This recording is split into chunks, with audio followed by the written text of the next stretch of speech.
alors dañuy wéyale waxtaan wi ak honorable ñu dugg ci beneen pàcc actualité bi nag mu ñeel tournée économique. Du yàgg dara xam naa njiitum réew mi war na amal tournée économique mais mu war ko tàmbalee Casamance. polémique commencé ci juddu ku ci nekk di ci amal sa gis-gis lan moo waral coow bi nga xamante ne moom moo gunge tey le fait que njiitum réew mi choisir Casamance pour tàmbali tournée économique am. waaw man xam nga déjà noo ko jàngatee. cette initiative de tournée économique. xam nga tournée économique rek déjà moi j'ai un problème tournée économique rek j'ai déjà un problème parce que moi je vais être constant. oui parce que bi Macky Sall di def tournée économique man ak kii di ko def ak suma président de parti ak tout mais dañ ko doon fustiger amul luñ fa waxul bon moom mu ñëw jël réew mi léegi mu ni day def tournée économique man j'aurais préféré qu'il l'appelle autre chose qu'il cherche un autre style ça me mettrait très à l'aise mais du moment que kilifa la te wax na ko décidé na ko ok mais du ma ci wax yàbbi lu dul toog di xaar ba xam ban style la koy defee su fekkee da koy def de la même manière que Macky Sall ah bu boobaa peut-être que je ne pourrais pas critiquer mais au moins je m'abstiendrai toog jàpp sama ñaama ni patt te ku critiquer du ma la wax dara mais bu ma demee mu génne un autre style boo xam ni vraiment jar na ko ci ñi koy jëkk a tàgg laa bokk ça c'est le premier point ça c'est mon point de vue propre par rapport à la décision d'aller faire une tournée économique bi ci des mooy c'est dans un contexte politique qu'il faudra dissocier avec le contexte administratif parce que le gouvernement est là la politique est là il y a un peu de bon il faudrait que l'on apprenne à ça d'ailleurs le président de notre parti joxe na kii exemple malgré que am na ay écart politique ba kii jaar nii il a dit ne ku ne jël yoonam mais néanmoins il assure totalement sa fonction de premier ministre ils n'ont aucun problème duñ daje ba nga gis ci ñoom benn heure il faudrait que ñu suivre ko ci loolu c'est un président de la République qui va dans le sud donc léegi li nit mën mooy lenn am na nga noot sa xol xam ni président mooy ñëw day ñëw pour l'intérêt du sud nga dem teeru ko ni teeroo président de la République bu fekkee yow sa xol may lu ko abstiens-toi et reste chez toi mais bu fa leneen am lu dul ñi ko mën teeru ñu teeru ko ñi ko mënul teeru toog seen kër mais bëgguma fa benn heure dama dégg nag ñuy wax ni toute la police toute la gendarmerie. ci laa bëggoon ñëw ak yow. mais c'est normal. Pourquoi? C'est le président de la République qui va à Ziguinchor. Il faut toute une sécurité. C'est très très très normal. Il n'y a rien d'anormal dans ça. Ensuite nag il faudrait que ñu bàyyi benn fait. mooy tout le monde sait que.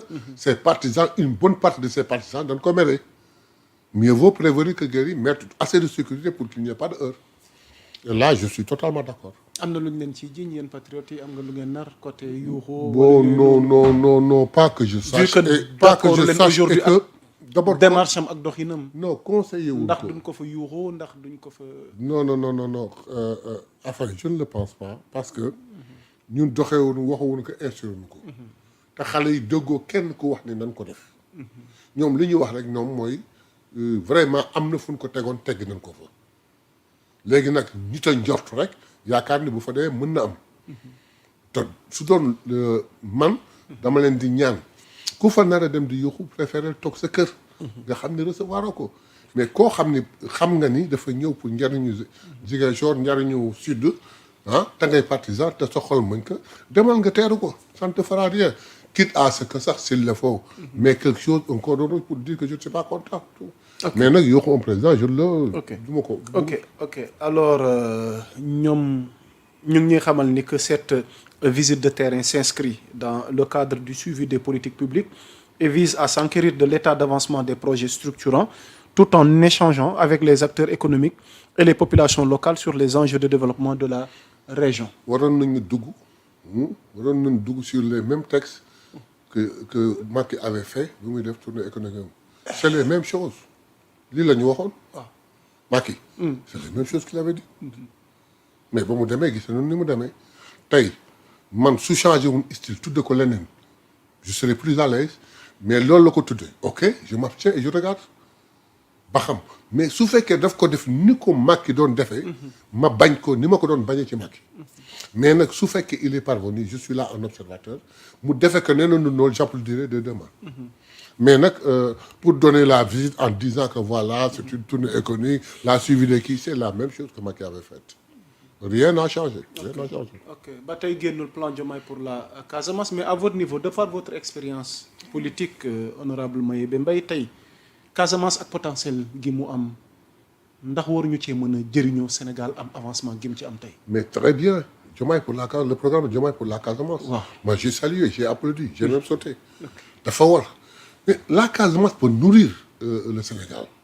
la Casamance utilité am ci Sénégal suñu ko exploité.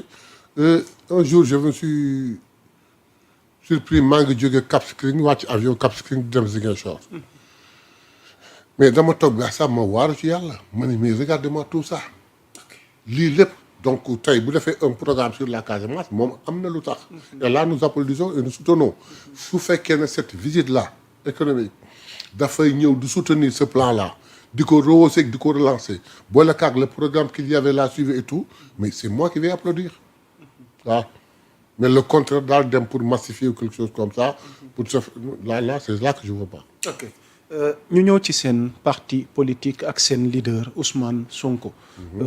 fan yii da ngeen nekk ci réorganisation. da ngeen nekk ci di relancer waat delluwaat ci base yi. objectif 1 million de militants en termes de chiffres base de données bi ngeen yeesalaat ko.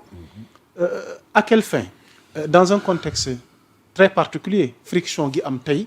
diggante ñaari kilifa yi nekk à la tête du pays. non c'est une chose logique dans un parti ça ne se fait pas. Qu'est-ce qui se passe honorable Mayébé Mbaye? Absolument rien. Il se passe que suñu parti day dund comme devrait vivre un parti. La logique voudrait qu'un parti chaque 4 ans mu def renouvellement des structures de base et dem dans un congrès. Il n'y a que le parti socialiste qui le faisait en même temps.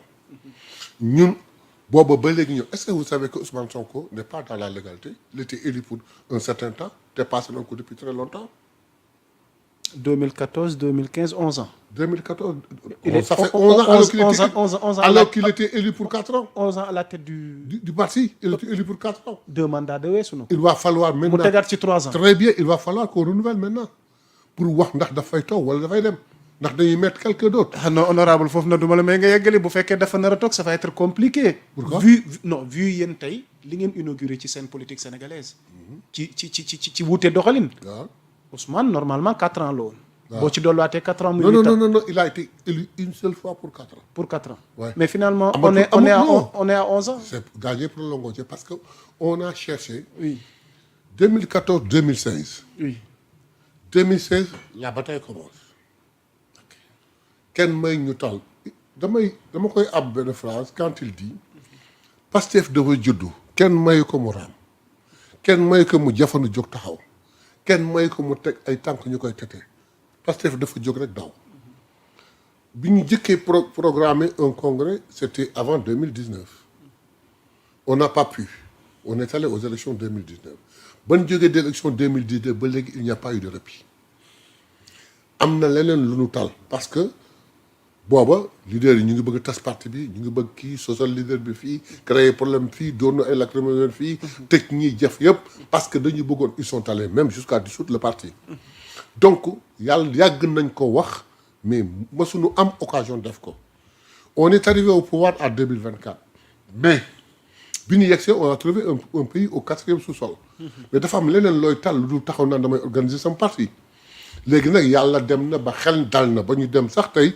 bay oser wàññi prix yi mais nag il faut qu'on aille dans la légalité d'autant plus que les élections ay élections yi importantes ñu ngi ñëw ah locales yi ñu ngi ñëw en 2027 présidentielle mi ngi ñëw en 2000 mais il faut qu'on sache qui est qui ñu bëgg nag renouveler des structures de base on l'a toujours dit du circonstances yi xew tey moo tax ñu koy def on l'a toujours fait d'ailleurs c'était programmé pour décembre c'était programmé pour décembre ce n'est que au mois de fin octobre début novembre qu'on s'est rendu compte que décembre était trop proche on le projette vers le mois d'avril jëm kaw mais maintenant ñu joxe directive yi léegi nag tout le Sénégal se réclame de Pastef alors qu'il y avait des Pastefiens et des sympathisants une vingtaine 25 mouvements ou partis politiques ñoom nee nañ dañu bëgg fondre dans Pastef on peut le faire qu'à l'issue d'un congrès. Exactement. Ah donc léegi ñu xool suñu ambition ce que personne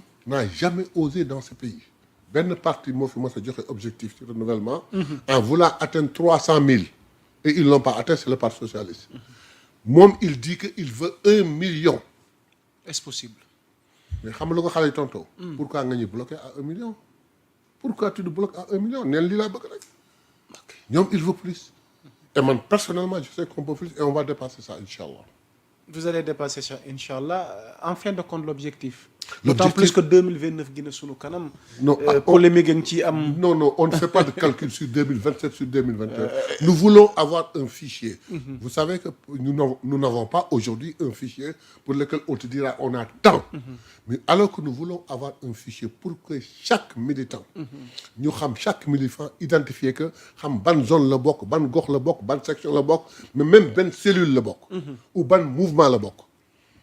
donc soo amee ce fichier yëpp def ko xam ko après même pour prévoir comme vous dites des élections par rapport à ce que tu as par rapport dans chaque zone ce que tu as là-bas et le kii nu mu sax l'électorat tu pourras savoir prétendre à quoi à quelque chose en disant que kii su ma si doolee lii am laa si su ma doolee lii am lii donc il faudrait nga maîtriser li nga am pour xam li nga bëgg mais nag defuñu ko dans un calcul ou quelque chose calcul politique amu ci.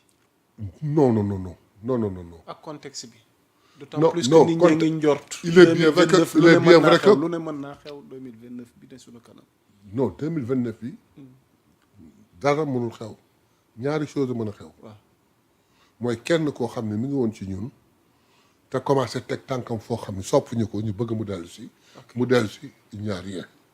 mbaa mu dem ñu xam ni dem na ñun ñu continuer suñu yoon. te boobu waa compréhension la ñu am te dana